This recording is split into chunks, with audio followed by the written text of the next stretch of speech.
Take pictures. Now. Every single one of you." The HOA president's voice rang out as phones shot up around me. Neighbors stood frozen, filming like they were told like I was a criminal caught on someone else's property, not standing on my own. "Remember his face?" she snapped. "This is what trespassing looks like." She stepped in, close finger, pressing into my chest. "HOA security is coming. Police too. You don't get to decide anything here." I didn't raise my voice. I didn't pull documents. I just opened my hands and let the cameras record every second. Someone murmured, "Is this legal?" She cut them off. "We decide who belongs in this neighborhood." That's when I took out my phone. She smirked. "Go ahead. Call whoever you want." I did. A deep, steady engine sound rolled down the street. Then another. Then another. And just before the first black Escalade stopped in front of us, I realized she still had no idea who she was shaming. She didn't wait for the Escalades to stop before asserting control again. The HOA president planted herself between me and my driveway, shoulders squared, voice loud enough for every phone still recording. "This neighborhood operates under HOA authority," she announced like she was reading a verdict. "And I'm the one who enforces it." She snapped her fingers at two board members standing nearby. "Mark the time. Document everything. If he moves, I want it on video." Then she looked straight at me. "You don't get to wander in here and claim land just because you feel like it." This was her rhythm.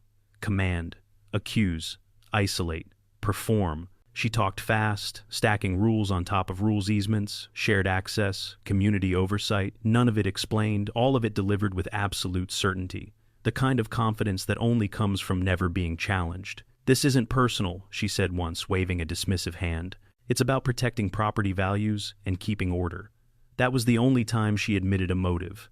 When a neighbor tried to ask a question, she cut him off. When someone lowered their phone, she told them to keep recording. Every move was about control of the space, the crowd, the story. She didn't ask who I was. She didn't check records. She didn't want facts. She wanted compliance. And standing there watching her turn my own street into a stage, I realized something she didn't. She wasn't trying to remove me quietly. She was trying to erase me in public. The HOA president didn't give the street time to settle. She waved her arm like a traffic cop and said, "Block the driveway." Two board members stepped closer, one casually parking his SUV across the curb, cut as if he'd done this before. The message was clear: "Don't let me leave, don't let me move, don't let me breathe without permission." "You're trespassing," she said again, slower this time for the cameras. "And now you're refusing to comply." I looked around. Phones were still up, but hands were starting to shake. This wasn't entertainment anymore. It was uncomfortable. Real. "I'm not refusing anything," I said calmly. "I'm standing still." "That's defiance," she snapped back. "Document that." She turned to the crowd. "This is exactly how these situations escalate. People think rules don't apply to them." I felt the familiar pull, the instinct to correct her, to pull out proof to end it fast. I didn't. I kept my hands open and my voice level. A woman across the street lowered her phone and whispered, "He hasn't done anything." The HOA president heard it. She always did. "If you stop recording," she warned, "you're interfering with an HOA enforcement action." That was the first crack. Because people started realizing this wasn't about enforcement, it was about intimidation. She called them in like backup. Two more board members arrived carrying clipboards and laminated maps. One of them held a folded diagram like it was a weapon. "This shows community access," he announced, unfolding it toward the cameras. "Shared land. HOA oversight." He didn't look at me. He looked at her. She nodded sharply. "Read it out loud." He cleared his throat and began reciting policy sections, half numbers, half buzzwords, none of it anchored to anything physical. No stakes in the ground, no survey markers, just paper confidence. I asked one question, just one.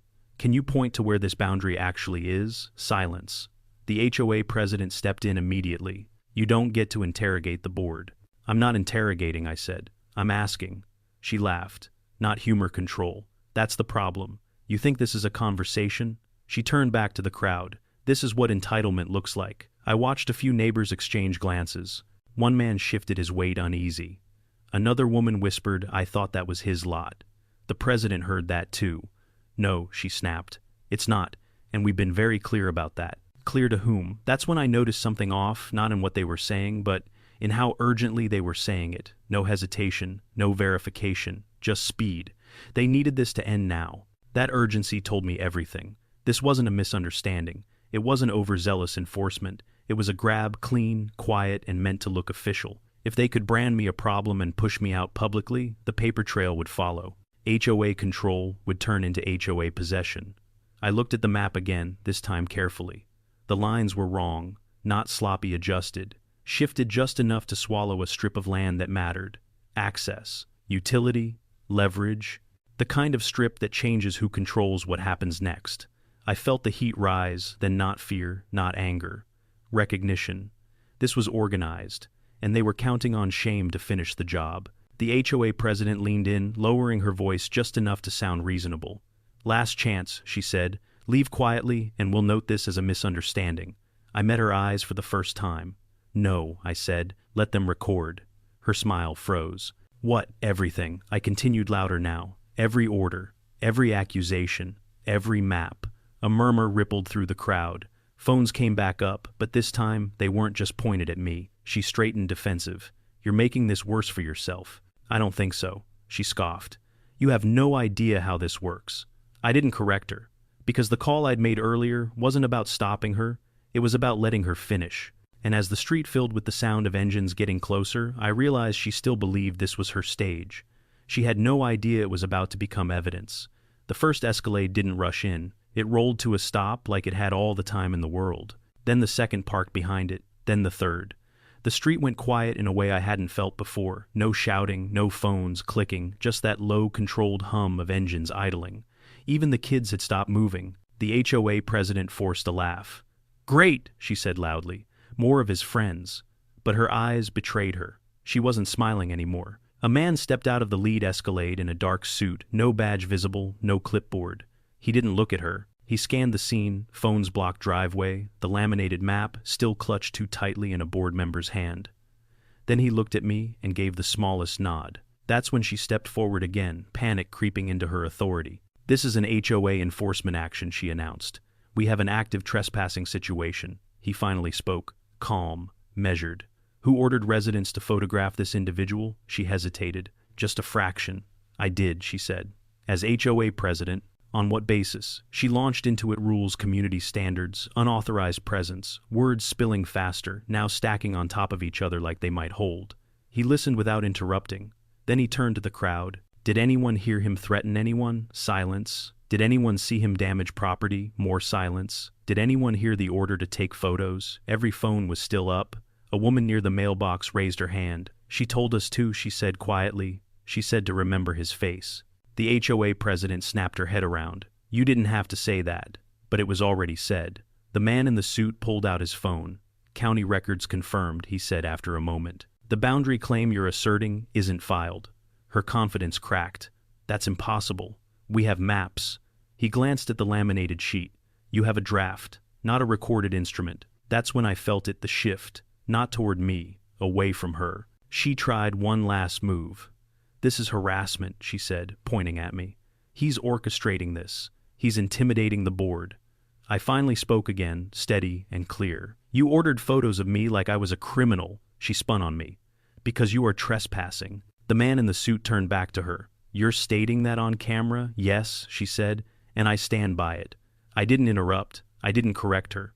I let her finish. He nodded once and stepped aside as two more people exited the Escalades, one woman with a leather portfolio, another man already speaking into an earpiece.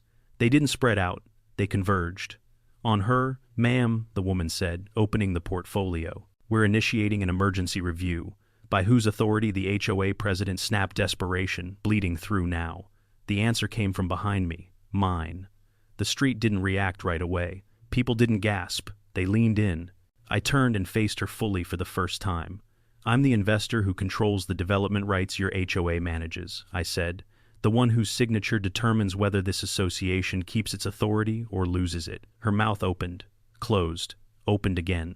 "That's not she started. It is," I said calmly. "And you just ordered residents to document me, accused me of trespassing on land you don't own, and attempted to coerce compliance using fabricated claims." The man with the earpiece spoke softly into his mic. The woman with the portfolio began collecting names. Phones turned, not toward me, toward her. She took a step back. "I didn't know," she said. "If I'd known, that's the point," I replied. "You didn't need to know." The man in the suit addressed the board members. "You're dismissed. Effective immediately. Do not remove or alter any records." Then he looked at her. "You are no longer authorized to speak on behalf of this HOA." The words landed heavy. The woman who'd blocked my driveway moved her car without being asked. The crowd didn't cheer. They watched, quietly, closely. I stood exactly where I'd been the whole time on my property while the stage she built for me collapsed around her. And for the first time since this started, she wasn't telling anyone to record. Because now she knew. The HOA president tried to recover by raising her voice. "This is being taken out of context," she said, turning toward the neighbors like a politician scrambling for control. "Everyone here knows we have rules. I was just doing my job." No one answered her. The man in the suit stepped forward instead. "This is now an official review," he said. "I need everyone to remain where they are." That was when the tone changed. Not dramatic, not loud, just final. She pointed at me again. "He provoked this. He refused to cooperate. He's been aggressive since the beginning." "Define aggressive," the woman with the portfolio said without looking up. The HOA president hesitated. "He stood there. He challenged us." I felt the eyes of the street settle on her. "Standing still is an aggression," the man said. "Ordering residents to photograph someone and labeling them a criminal is—" She shook her head quickly. "You don't understand how HOA enforcement works." "That's correct," he replied, "because this isn't enforcement." A neighbor near the sidewalk spoke up, voice tight. "She told us to record him, said we'd be helping the HOA. Another added, "She said he didn't belong here." Phones were still rolling. But now, they weren't weapons. They were witnesses. The woman with the portfolio opened it and laid documents across the hood of an Escalade. "Recorded deeds," she said. "County filings, utility easements, all current." She tapped one page. "This strip of land remains under investor control. HOA authority does not apply." The HOA president leaned forward frantic. "That map is outdated." The man in the suit didn't raise his voice. "It's filed. Yours isn't." He nodded toward a phone being held up by a teenager across the street. "And we have video of you instructing residents to document him as a trespasser." Another nod. "We have your statement asserting criminal behavior without cause." Another. "We have witnesses confirming you threatened police involvement to force compliance." Each point landed once. Clean. Irreversible. She tried to interrupt, but the words came out tangled. "I was protecting the community." From what the woman asked. Silence. That silence spread heavy and uncomfortable until the HOA president looked around and realized no one was standing with her anymore. Her voice broke. "I didn't know who he was. I answered before anyone else could." "You didn't need to." She looked at me like I'd struck her. "If I had known you had authority, that's the problem," I said. "You only respect authority when it's visible." The man in the suit turned to the board members. "HOA authority is suspended pending review. All enforcement actions initiated today are void."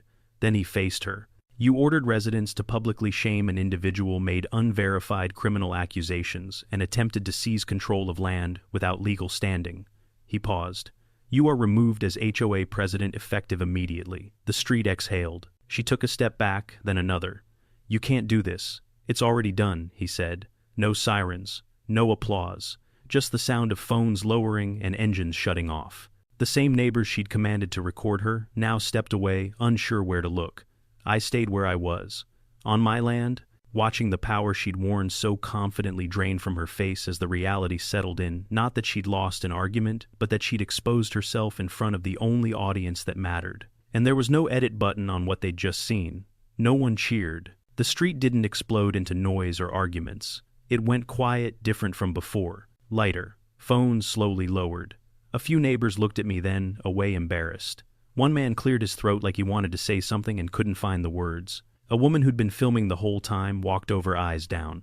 "I'm sorry," she said. "I didn't know what else to do." I nodded. That was enough. The former HOA president stood off to the side. No clipboard now, no audience. Just a woman staring at the ground where her authority used to be. Two board members whispered urgently to each other, already recalculating their loyalty, their exposure. A couple across the street approached. "She's done this before," the husband said quietly. "Not like this, but close." Others murmured agreement. Heads nodded. Stories almost came out, then stopped short, fear still hanging in the air but thinner now. I felt the tension leave my shoulders for the first time since this started. Not relief exactly, more like pressure releasing inch by inch. The man in the suit caught my eye. "We'll handle the rest," he said. I believed him. The woman with the portfolio stepped forward and spoke clearly so everyone could hear. Effective immediately, all HOA enforcement authority on this parcel is suspended, she said. Any citations, notices, or threats issued today are void. She turned slightly, addressing the board members.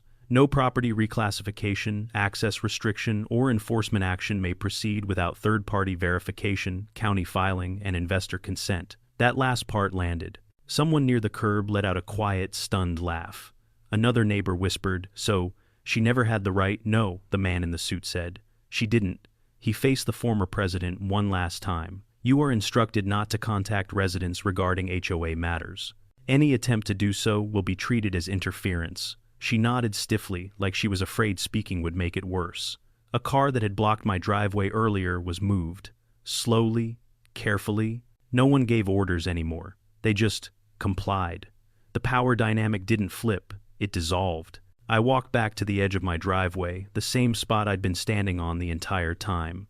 Nothing had changed physically. Same pavement, same mailbox, same quiet suburban street, but everything felt different.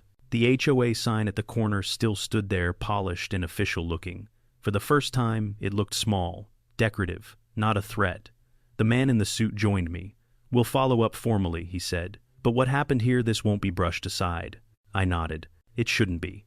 Across the street, neighbors were already talking, not in whispers now, but normal voices. Some waved. One kid started riding his bike again, the way kids do when they sense danger has passed. The former president got into her car without saying a word. No one filmed her. No one needed to. As the Escalades pulled away, the street returned to its shape. Ordinary. Peaceful. I stayed where I was a moment longer, letting it settle. Power doesn't look like yelling. It doesn't need a crowd. And it definitely doesn't order people to take pictures. Real power shows up, quietly listens, and lets people reveal who they are, then makes sure it never happens again. I went inside, closed the door behind me, and for the first time that day, the house felt like it belonged to me again.